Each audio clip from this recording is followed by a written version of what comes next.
Hello hi good morning. Rajalakshmi photo frame नाव तर तुम्ही बघितलेलंच आहे.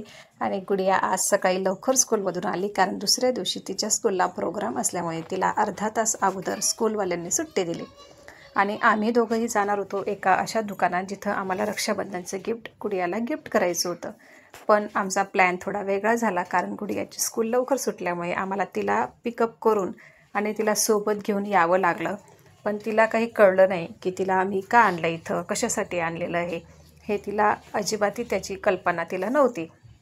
आणि या शॉपमध्ये गेल्यानंतर छान अशा मूर्त्या, देवांच्या मूर्त्या मी बघितल्या आणि गुडिया छान बसलेली होती, कारण तिला कुठल्याही प्रकारची कल्पना नसल्यामुळे की इथं आपण का आलेलो आहोत, का नाही हे पप्पा त्यांच्याशी बोलता आहेत.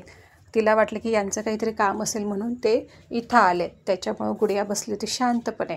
आणि त्याच्यानंतर अशा फोटो फ्रेम इथं खूप लावलेल्या होत्या आणि त्या मला विचारत होते की तुम्हाला नेमकं काय करायचं आहे. आणि हे बघा, एक स्पार्कलमध्ये आहे जे मला खूप छान आवडलं.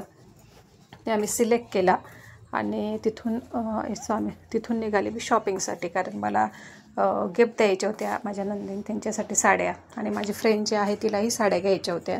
आणि त्याच्यामुळे आम्ही दोघीजण शॉपिंगला दुपारून निघालो. घरी गेल्यानंतर मी थोडा नाश्ता वगैरे केला आणि ती आणि मी असे दोघंही जण गुडियाला घरी सोडून साड्यांच्या शॉपमध्ये आम्ही पोचलो. आणि खूप साऱ्यांचं साड्यांचा ढीग होता, खूप गर्दी होती तिथं.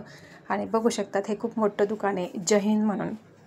ज्या दुकानात आम्ही पोचलो त्याच्यानंतर इथं कॉटनच्या साड्या होत्या. कॉटनच्या साड्यांच्या याच्यात पण आम्ही पोचलो. आणि त्याच्यानंतर हे बघा, ही सगळी शॉपिंग आम्ही केली. आणि माझी मैत्रीण बघा तिथं लांब अशी स्कूटी काढते. आणि त्याच्यानंतर आम्ही परतीच्या प्रवासाला घरी निघालो. त्याच्यानंतर दुसऱ्या दिवशी होती रक्षाबंधन, म्हणून आम्ही मिठाईच्या दुकानात पोचलो. मिठाई वगैरे अशी घेतली आणि घरी आलो. त्याच्यानंतर मी जिथं आम्ही फोटो फ्रेम बनवण्यासाठी सांगितली होती त्या दुकानातून मी स्वतः त्यांना सांगितलं की मला अशा पद्धतीचे सर्व व्हिडिओज वगैरे सर्व मला हवे आहेत.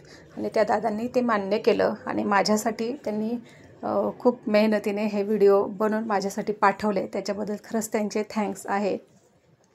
आणि हे बघा, फोटो फ्रेम अशी बनते. गुडियासाठी गिफ्ट काय द्यावं म्हणून हा वेगळा विचार होता, आणि आठवण राहावी प्रत्येक गोष्टीची म्हणून आम्ही हा फोटो असा तिचा बनवून घेतलेला आहे. आणि त्याची थोडीशी झलक पण तुम्हाला बघायला मिळेल. आणि त्याच्यात हा फोटो वगैरे असा प्रिंट झाला. त्यांनी पॅकिंग वगैरे करून ज्या दिवशी आमची ऑर्डर